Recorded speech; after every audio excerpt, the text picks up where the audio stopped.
Okay, this is my completed fake PowerWall. Well, it's not fake, it's real, but it's a fake Tesla PowerWall. Just showing what it looks like all enclosed with the conduit on the bottom for AC stuff, and the top with the DC because it's much higher gauge cable. We'll open it up in just a sec and show you what's inside. Okay, so now we've got the panel off of the battery module.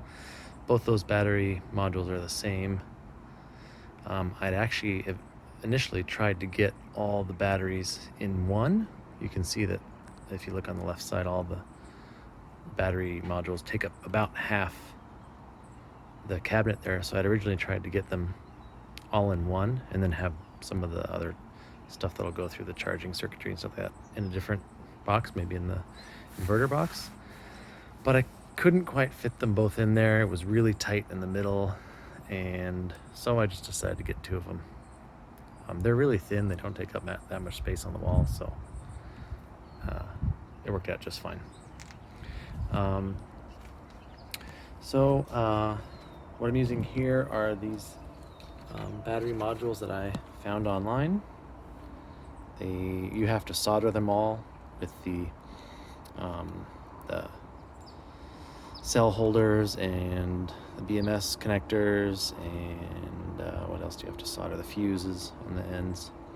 And they give you a couple of different ways that you can actually do stuff. So you can use like an XT60 connector here, or you can do what I did, which is these edges here. You can use the posts, you can use metallic posts to actually link them up.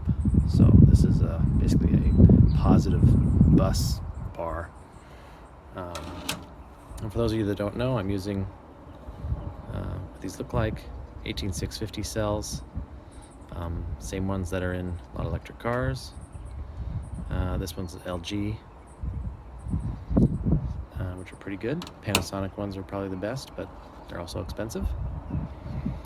So I've got mine in there's 7 here, so 7S,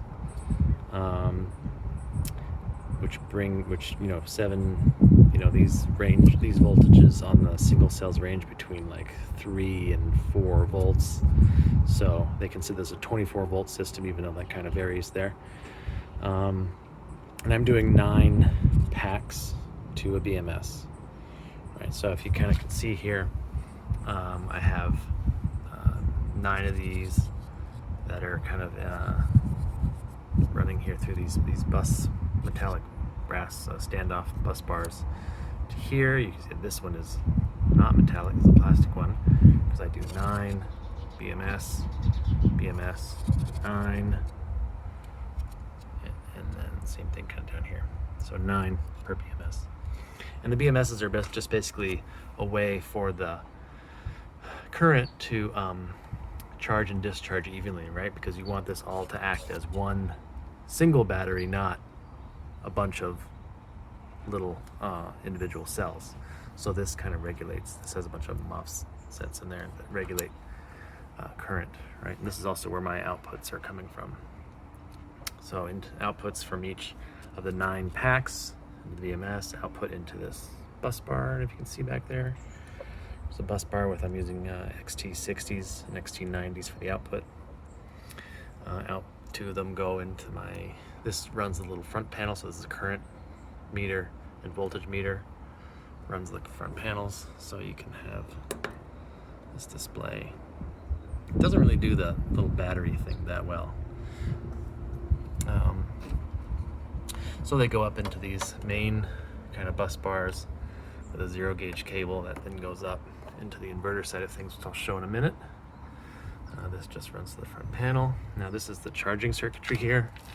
So this is just a 24 volt power supply, which I'm powering from AC. I'll show you how that all works in the inverter box. And the output goes into this voltage booster, which then just brings it up to my desired charging voltage, which I'm using about, I think, 28.5 volts. You're supposed to, the ideal charging voltage to get them at 100% capacity is a little bit higher than that, but I'm gonna run it a little bit lower just for increased longevity. And yeah, so I'll now open up the inverter box and show you what's in there. Okay, this is my enclosure for the inverter. I've got a 6,000 watt inverter. It says peak is 24,000. I don't know how accurate that is really, but this is fine for what I've got. Most of my loads in my house are pretty low. I'd say on average I'm around 800 watts. Obviously if I use like the microwave, dryer, air conditioning, it peaks up higher than that, but overall this is pretty good for my house. These are the big 0 gauge cables that come from the kind of bus connections of the batteries into these plug terminals here. AC on this side. This one actually does a true split phase. So I've got two 110 outputs, and then combined we'll do a 220. So that's cool. So this goes over to my my main electrical panel. So I've got an 80 amp breaker there, two-phase 80 amp breaker for this. This is a transfer switch, but I'm basically using it as a disconnect. And then this is a little relay that's normally closed for the charging circuit. So basically when the inverter is on, I'm not gonna like try to charge the batteries because I'm using the same wiring to go feed my panel and the rest of the house as I am as the charging. Right, so that's why there's this disconnect to kind of make sure that you're only doing one thing at a time. So you see if I turn on the inverter, you'll see that that little thing switches on there and basically disconnects the charging circuitry. So overall, I'm pretty happy with what I've got here. I've run the house on it a couple times if I don't do any big loads on it, it'll pretty much run all day, so maybe about 6 hours or so.